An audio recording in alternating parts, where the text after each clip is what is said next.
یہ کتمان حق اور شہادت زور جس کا ارتکاب ہم کر رہے ہیں، اس کا انجام بھی ہمیں وہی کچھ دیکھنا پڑا ہے جو ایسے سخت جرم کے لیے قانون الہی میں مقرر ہے۔ جب کوئی قوم خدا کی نعمت کو ٹھکراتی ہے اور اپنے خالق سے غداری کرتی ہے تو خدا دنیا میں بھی عذاب دیتا ہے اور آخرت میں بھی۔ یہودیوں کے معاملے میں خدا کی یہ سنت پوری ہو چکی ہے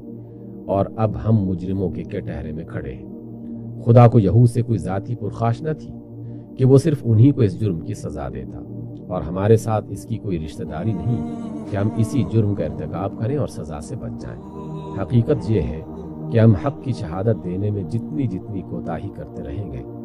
اور باطل کی شہادت ادا کرنے میں ہمارا قدم جس رفتار سے آگے بڑھا ہے، ٹھیک اسی رفتار سے ہم گرتے چلے گئے ہیں۔ پچھلی ایک ہی صدی کے اندر مراکش سے لے کر شرق الہند تک ملک کے ملک ہمارے ہاتھ سے نکل گئے۔ مسلمان قومیں ایک ایک کر کے مغلوب اور محکوم ہوتی چلی گئیں۔ مسلمان کا نام فخر و عزت کا نام نہ رہا، بلکہ ذلت و مسکنت اور پسماندگی کا نشان بن گیا۔ دنیا میں ہماری کوئی آبرو باقی نہ رہی۔ کہیں ہمارا قتل عام ہوا، کہیں ہم گھر سے بے گھر کیے گئے،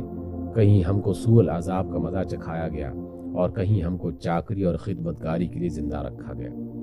جہاں مسلمانوں کی اپنی حکومتیں باقی رہ گئیں، وہاں بھی انہوں نے شکستوں پر شکستیں کھائیں، اور آج ان کا حال یہ ہے کہ بیرونی طاقتوں کے خوف سے لرز رہے ہیں۔ حالانکہ اگر وہ اسلام کی قولی و عملی شہادت دینے والے ہوتے تو کفر کے علمبردار ان کے خوف سے کانپ رہے ہوتے۔ دور کیوں جائیے، خود ہندوستان میں اپنی حالت دیکھ لیجیے۔ ادائے شہادت میں جو کوتاہی آپ نے کی، بلکہ الٹی خلاف حق شہادت جو آپ اپنے قول و عمل سے دیتے رہے، اسی کا تو نتیجہ یہ ہوا کہ ملک کا ملک آپ کے ہاتھ سے نکل گیا۔ پہلے مرہٹوں اور سکھوں کے ہاتھوں آپ پامال ہوئے، پھر انگریز کی غلامی آپ کو نصیب ہوئی، اور اب پچھلی پامالیوں سے بڑھ کر پامالیاں آپ کے سامنے آ رہی ہیں۔ آج آپ کے سامنے سب سے بڑا سوال اکثریت و اقلیت کا ہے، اور آپ اس اندیشے سے کانپ رہے ہیں کہ ہندو اکثریت آپ کو اپنا محکوم نہ بنا لے اور آپ وہ انجام نہ دیکھیں جو شودر قومیں دیکھ چکی ہیں۔ مگر خدا را بتائیے، اگر آپ اسلام کے سچے گواہ ہوتے تو یہاں کوئی اکثریت ایسی ہو سکتی تھی جس سے آپ کو کوئی خطرہ ہوتا؟ یا آج بھی اگر آپ قول و عمل سے اسلام کی گواہی دینے والے بن جائیں تو کیا یہ اقلیت و اکثریت کا سوال چند سال کے اندر ہی ختم نہ ہو جائے؟ عرب میں 1/1,00,000 کی اقلیت کو نہایت متعصب اور ظالم اکثریت نے دنیا سے نیست و نابود کرنے کی ٹھانی تھی، مگر اسلام کی سچی گواہی نے 10 سال کے اندر اسی اقلیت کو 100% اکثریت میں تبدیل کر دیا۔ پھر جب یہ اسلام کے گواہ عرب سے باہر نکلے تو 25 سال کے اندر ترکستان سے لے کر مراکش تک قوموں کی قومیں ان کی شہادت پر ایمان لاتی چلی گئیں۔ جہاں 100% مجوسی، بت پرست اور عیسائی رہتے تھے، وہاں 100% مسلمان بسنے لگے۔ کوئی ہٹ درمی، قومی عصبیت اور کوئی مذہبی تنگ نظری اتنی سخت ثابت نہ ہوئی کہ حق کی زندہ اور سچی شہادت کے آگے قدم جما سکتی۔ اب آپ اگر پامال ہو رہے ہیں اور آپ اپنے آپ کو اس سے شدید پامالی کے خطرے میں مبتلا پاتے ہیں تو یہ کتمان حق اور شہادت زور کی سزا کے سوا اور کیا ہے؟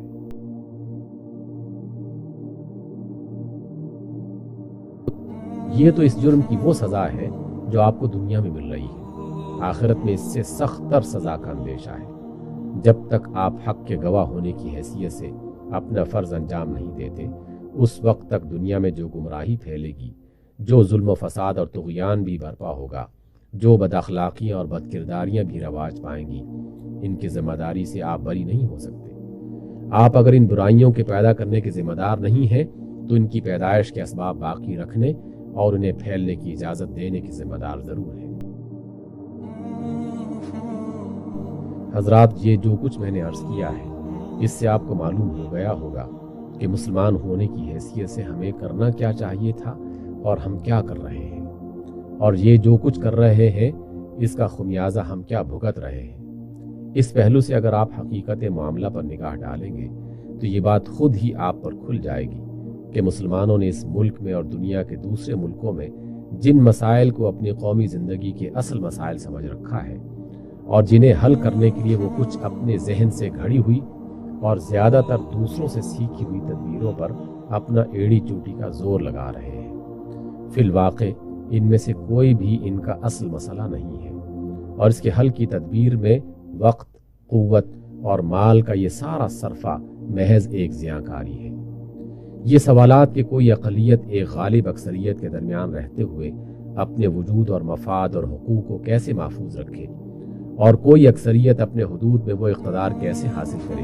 جو اکثریت میں ہونے کی بنا پر اسے ملنا چاہیے، اور ایک محکوم قوم کسی غالب قوم کے تسلط سے کس طرح آزاد ہو، اور ایک کمزور قوم کسی طاقتور قوم کے دست برس سے اپنے آپ کو کس طرح بچائے، اور ایک پسماندہ قوم وہ ترقی و خوشحالی اور طاقت کیسے حاصل کرے جو دنیا کے زوراور قوموں کو حاصل ہے۔ یہ اور ایسے ہی دوسرے مسائل غیر مسلموں کے لیے تو ضرور اہم ترین اور مقدم ترین مسائل ہو سکتے ہیں، مگر ہم مسلمانوں کے لیے یہ بجائے خود مستقل مسائل نہیں ہیں، بلکہ محض اس غفلت کے شاخسانے ہیں جو ہم اپنے اصل کام سے برتتے رہے ہیں اور آج تک برتتے جا رہے ہیں۔ اگر ہم نے وہ کام کیا ہوتا تو آج اتنے بہت سے پیچیدہ اور پریشان کن مسائل کا یہ جنگل ہمارے لیے پیدا ہی نہ ہوا ہوتا، اور اگر اب بھی اس جنگل کو کاٹنے میں اپنی قوتیں صرف کرنے کے بجائے ہم اس کام پر اپنی ساری توجہ اور صحیح مبذول کر دیں تو دیکھتے ہی دیکھتے نہ صرف ہمارے لیے بلکہ ساری دنیا کے لیے پریشان کن مسائل کا یہ جنگل خود بخود صاف ہو جائے، کیونکہ دنیا کی صفائی و اصلاح کے ذمہ دار ہم تھے۔ ہم نے اپنا فرض منصبی ادا کرنا چھوڑا تو دنیا خاردار جنگلوں سے بھر گئی، اور ان کا سب سے زیادہ پرخار حصہ ہمارے نصیب میں لکھا گیا۔ افسوس ہے کہ مسلمانوں کے مذہبی پیشوا اور سیاسی رہنما اس معاملے کو سمجھنے کی کوشش نہیں کرتے، اور ہر جگہ ان کو یہی باور کرائے جا رہے ہیں کہ تمہارے اصل مسائل وہی اقلیت و اکثریت اور آزادی وطن اور تحفظ قوم اور مادی ترقی کے مسائل ہیں۔ نیز یہ حضرات ان مسائل کے حل کی تدبیریں بھی مسلمانوں کو وہی کچھ بتا رہے ہیں جو انہوں نے غیر مسلموں سے سیکھی ہے، لیکن میں جتنا خدا کی ہستی پر یقین رکھتا ہوں اتنا ہی مجھے اس بات پر بھی یقین ہے کہ یہ آپ کی بالکل غلط رہنمائی کی جا رہی ہے، اور ان راہوں پر چل کر آپ کبھی اپنی فلاح کی منزل کو نہ پہنچ سکیں گے۔ میں آپ کا سخت بدخواہ ہوں گا اگر لاگ لپیٹ کے بغیر آپ کو صاف صاف نہ بتا دوں کہ آپ کی زندگی کا اصل مسئلہ کیا ہے۔ میرے علم میں آپ کا حال اور آپ کا مستقبل معلق ہے اس سوال پر کہ آپ اس ہدایت کے ساتھ کیا معاملہ کرتے ہیں جو آپ کو خدا کے رسول صلی اللہ علیہ وسلم کی معرفت پہنچی ہے، جس نسبت سے آپ کو مسلمان کہا جاتا ہے، اور جس کے تعلق سے آپ خواہ چاہیں یا نہ چاہیں بہرحال دنیا میں اسلام کے نمائندے قرار پائے ہیں۔ اگر آپ اس کی صحیح پیروی کریں اور اپنے قول و عمل سے اس کی سچی شہادت دیں اور آپ کے اجتماعی کردار میں بھی پورے اسلام کا ٹھیک ٹھیک مظاہرہ ہونے لگے تو آپ دنیا میں سربلند اور آخرت میں سرخرو ہو کر رہیں گے۔ خوف اور حزن، ذلت اور مسکنت، مغلوبی اور محکومی کی یہ سیاہ بادل جو آپ پر چھائے ہوئے ہیں چند سال کے اندر چھٹ جائیں گے۔ آپ کی دعوت حق اور سیرت صالحہ دلوں کو اور دماغوں کو متاثر کرتی چلی جائے گی۔ آپ کی ساکھ اور دھاک دنیا پر بیٹھتی جائے گی، انصاف کی امیدیں آپ سے وابستہ کی جائیں گی، بھروسہ آپ کی امانت و دیانت پر کیا جائے گا، سند آپ کے قول کی لائی جائے گی، بھلائی کی توقعات آپ سے باندھی جائیں گی، ائمہ کفر کی کوئی ساکھ آپ کے مقابلے میں باقی نہ رہ جائے گی، ان کے تمام فلسفے اور سیاسی و معاشی نظریے آپ کی سچائی اور راست روی کے مقابلے میں جھوٹے ملمہ ثابت ہوں گے۔ جو طاقتیں آج ان کے کیمپ میں نظر آ رہی ہیں ٹوٹ ٹوٹ کر اسلام کے کیمپ میں آتی چلی جائیں گی، حتیٰ کہ ایک وقت وہ آئے گا جب کمیونزم خود ماسکو میں اپنے بچاؤ کے لیے پریشان ہوگا، سرمایہ دارانہ ڈیموکریسی خود واشنگٹن اور نیو یارک میں اپنے تحفظ کے لیے لرزہ بر اندام ہوگی، مادہ پرستانہ الحاد خود لندن اور پیرس کی یونیورسٹیوں میں جگہ پانے سے عاجز ہوگا، نسل پرستی اور قوم پرستی خود برہمنوں اور جرمنوں میں اپنے معتقد نہ پا سکے گی، اور یہ آج کا دور صرف تاریخ میں ایک داستان عبرت کی حیثیت سے باقی رہ جائے گا کہ اسلام جیسی عالمگیر و جہاں کشا طاقت کے نام لیوا کبھی اتنے بے وقوف ہو گئے تھے کہ عصائے موسیٰ بغل میں تھا اور لاٹھیوں اور رسیوں کو دیکھ کر کانپ رہے تھے۔ یہ مستقبل تو آپ کا اس صورت میں ہے جبکہ آپ اسلام کے مخلص پیرو اور سچے گواہ ہوں، لیکن اس کے برعکس اگر آپ کا رویہ یہی رہا کہ خدا کی بھیجی ہوئی ہدایت پر بار بنے رہے، نہ خود ان سے مستفید ہوتے ہیں نہ دوسروں کو اس کا فائدہ پہنچنے دیتے ہیں، اپنے آپ کو مسلمان کہہ کر نمائندہ تو اسلام کے بنے ہوئے ہیں، مگر اپنے مجموعی قول و عمل سے شہادت زیادہ تر جاہلیت، شرک، دنیا پرستی اور اخلاقی بے قیدی کی دے رہے ہیں۔ خدا کی کتاب طاق پر رکھی ہوئی ہے اور رہنمائی کے لیے ہر امام کفر اور ہر منبع ضلالت کی طرف رجوع کیا جا رہا ہے۔ دعویٰ خدا کی بندگی کا ہے اور بندگی ہر شیطان اور طاغوت کی جا رہی ہے۔ دوستی اور دشمنی نفس کے لیے ہے اور فریق دونوں صورتوں میں اسلام کو بنایا جا رہا ہے، اور اسی طرح اپنی زندگی کو بھی اسلام کی برکتوں سے محروم رکھا گیا ہے، اور دنیا کو بھی اس کی طرف راغب کرنے کے بجائے الٹا متنفر کر رہے ہیں، اور بعید نہیں کہ مستقبل اس حال سے بھی بدتر ہو۔ اسلام کا لیبل اتار کر کھلم کھلا کفر اختیار کر لیجئے تو کم از کم آپ کی دنیا تو ویسی ہی بن جائے گی جیسی امریکہ، روس اور برطانیہ کی ہے،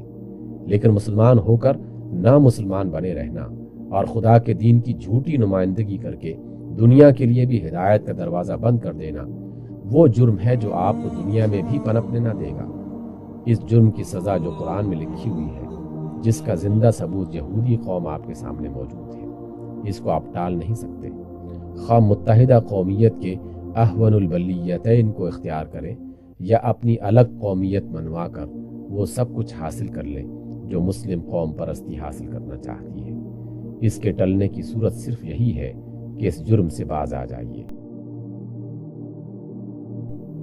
اب میں چند الفاظ میں آپ کو بتائے دیتا ہوں کہ ہم کس غرض کے لیے اٹھے ہیں۔ ہم سب ان لوگوں کو جو اسلام کو اپنا دین مانتے ہیں یہ دعوت دیتے ہیں کہ وہ اس دین کو واقعی اپنا دین بنائیں، اس کو انفرادی طور پر ہر مسلمان اپنی ذاتی زندگی میں بھی قائم کرے اور اجتماعی طور پر پوری قوم اپنی قومی زندگی میں بھی نافذ کرنے کے لیے تیار ہو جائے۔ ہم ان سے کہتے ہیں کہ آپ اپنے گھروں میں، اپنے خاندان میں، اپنی سوسائٹی میں، اپنی تعلیم گاہوں میں، اپنے ادب اور صحافت میں، اپنے کاروبار اور معاشی معاملات میں، اپنی انجمنوں اور قومی اداروں میں اور بحیثیت مجموعی اپنی قومی پالیسی میں عملاً اسے قائم کریں اور اپنے قول و عمل سے دنیا کے سامنے اس کی سچی گواہی دیں۔ ہم ان سے کہتے ہیں کہ مسلمان ہونے کی حیثیت سے تمہاری زندگی کا اصل مقصد اقامت دین اور شہادت حق ہے، اس لیے تمہاری تمام سعی و عمل کا مرکز و محور اسی چیز کو ہونا چاہیے۔ ہر اس بات اور کام سے دستکش ہو جاؤ جو اس کی ضد ہو اور جس سے اسلام کی غلط نمائندگی ہوتی ہو۔ اسلام کو سامنے رکھ کر اپنے پورے قولی اور عملی رویے پر نظر ثانی کرو اور اپنی تمام کوششیں اس راہ میں لگا دو کہ دین پورا کا پورا عملاً قائم ہو جائے، اس کی شہادت تمام ممکن طریقوں سے ٹھیک ادا کر دی جائے اور اس کی طرف دنیا کو ایسی دعوت دی جائے جو اتمام حجت کے لیے کافی ہو۔